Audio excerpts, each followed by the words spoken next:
తెలంగాణ రాష్ట్ర మాజీ ముఖ్యమంత్రి గౌరవ కేసీఆర్ గారి కుమార్తె శ్రీమతి కల్వకుంట్ల కవిత గారు తెలంగాణ రాష్ట్రంలో నూతన రాజకీయ శక్తిగా వస్తున్నామంటూ ఏప్రిల్ 25వ తేదీన టీఆర్ఎస్ పేరుతో నూతన రాజకీయ పార్టీని స్థాపించడం జరిగింది.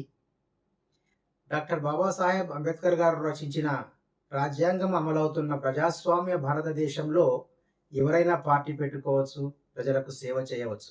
కాబట్టి వారి పార్టీకి శుభాకాంక్షలు తెలియజేస్తూ వారిని స్వాగతిస్తా ఉన్నాం. ఆ సందర్భంగా తెలంగాణ రాష్ట్ర అభివృద్ధి లక్ష్యంగా పాంచజన్యం పేరుతో 5 అంశాలపై తమ యొక్క పార్టీ విధానాన్ని ప్రకటించడం జరిగింది. అందులో ప్రధానమైనది మొదటిది విద్య. విద్య గురించి వారి యొక్క అభిప్రాయాన్ని వారి మాటల్లోనే వినే ప్రయత్నం చేద్దాం.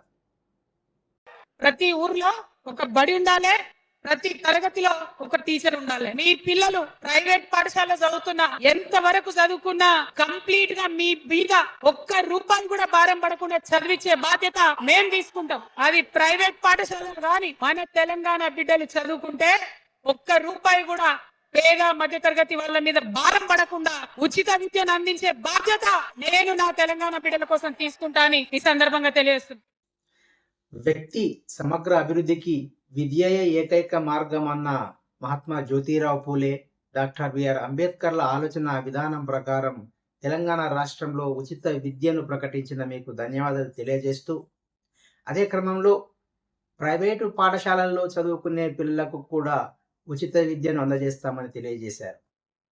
సాధారణంగా ప్రైవేటు పాఠశాలలపై ఆసక్తిని కనపరిచే తల్లిదండ్రులున్న తెలంగాణ సమాజంలో విద్యార్థులందరినీ కూడా ప్రైవేటు పాఠశాలలకు పంపడానికి సిద్ధపడితే తెలంగాణ రాష్ట్రంలోని ప్రభుత్వ పాఠశాలలను మూసివేస్తారా, లేక విద్యను పూర్తిగా ప్రభుత్వ ఆధీనంలోకి తీసుకొని ప్రైవేటు వ్యవస్థను, ప్రైవేటు పాఠశాలలను, ప్రైవేటు విద్యారంగాన్ని మూసివేస్తారా?